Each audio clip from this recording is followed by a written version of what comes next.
Assalamualaikum warahmatullahi wabarakatuh. Perkenalkan, nama saya Alicia Berlian, NIM 19086299. Saya salah satu mahasiswa Universitas Negeri Padang dengan jurusan Pendidikan Olahraga, Fakultas Ilmu Keolahragaan. Baiklah, di kesempatan kali ini saya akan menyampaikan sebuah materi bimbingan dan konseling dengan judul Eksistensi dan Kedudukan BK di Sekolah. Nah, eksistensi BK di sekolah adalah dalam eksistensi BK di sekolah ada 4 elemen dalam program bimbingan dan konseling komprehensif meliputi yaitu 1. Isi program, 2. Kerangka kerja organisasional, komponen struktural, 3. Sumber program, 4. Pengembangan manajemen dan akuntabilitas. Nah, di sini kita akan membahas satu persatu. Apa itu isi program? Isi program yaitu meninjau tujuan pendidikan di lingkungan sekolah dan negara, diperlukan untuk mengetahui keterampilan dan sikap apa yang harus dikembangkan bagi siswa sebagai hasil partisipasinya dalam kegiatan dan layanan program bimbingan dan konseling. Seringkali yang menjadi tujuan dalam bimbingan dan konseling yaitu fokus pada prestasi akademik, mengembangkan karir, dan pengembangan pribadi sosial. Yang kedua yaitu kerangka kerja organisasional komponen struktural, yaitu komponen struktural merupakan bagian yang penting dalam kerangka kerja organisasional karena mendeskripsikan tentang jenis program dan menyediakan dasar filosofi untuk hal tersebut komponen struktural. Yang ketiga yaitu sumber program.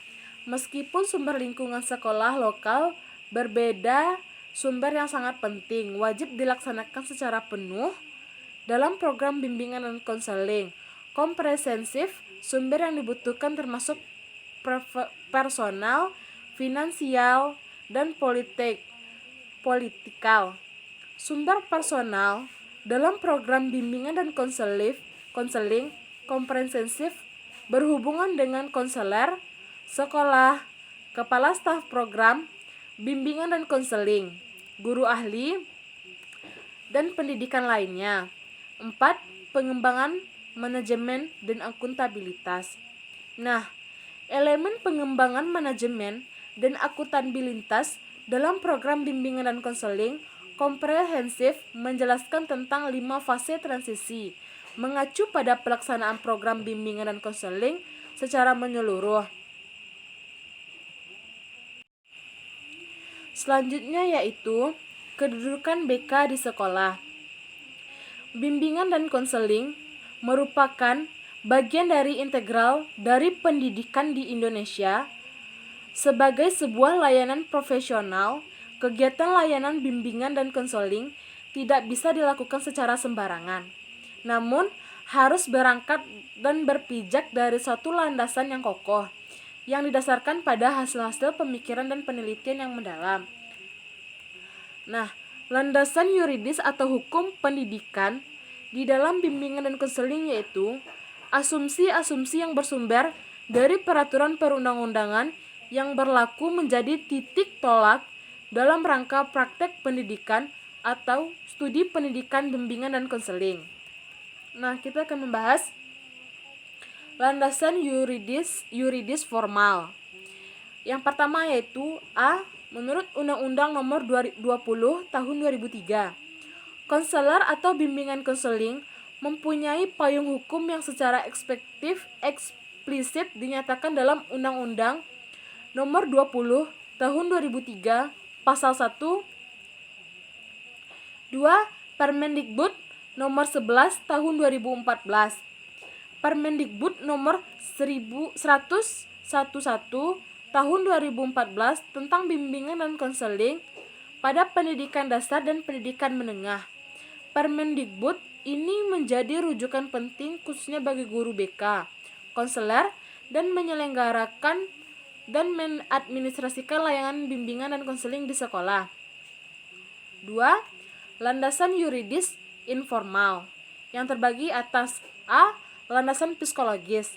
Landasan psikologis merupakan landasan yang dapat memberikan pemahaman bagi konselor tentang perilaku individu yang menjadi sasaran layanan. Secara luas, untuk bisa hidup bahagia, manusia memerlukan keadaan mental psikologi yang baik. Yang kedua, landasan sosial budaya. Landasan sosial budaya merupakan landasan yang dapat memberikan pemahaman kepada konselor tentang dimensi kesosialan dan dimensi budaya sebagai faktor yang mempengaruhi terhadap perilaku individu. 3. Landasan ilmu pengetahuan dan teknologi. Pelayanan bimbingan dan konseling merupakan kegiatan profesional yang memiliki dasar-dasar keilmuan baik menyangkut teori-teorinya, pelaksanaan maupun pengembangan pelayanan itu secara berkelanjutan. Landasan ilmiah dan teknologi membicarakan sifat keilmuan, bimbingan dan konseling. D. Landasan globalisasi. Landasan globalisasi dalam kegiatan termasuk landasan globalisasi dalam konseling termasuk ke dalam landasan yang amat penting karena dalam melaksanakan bimbingan konseling tentu harus menyesuaikan dengan zaman dan kebudayaan yang berlaku. Nah, baiklah, itulah hasil pemaparan materi saya tentang kedudukan dan eksistensi BK dan kedudukannya di sekolah. Bila ada kata yang salah, saya mohon maaf. Wabillahi taufiq wal hidayah. Assalamualaikum warahmatullahi wabarakatuh.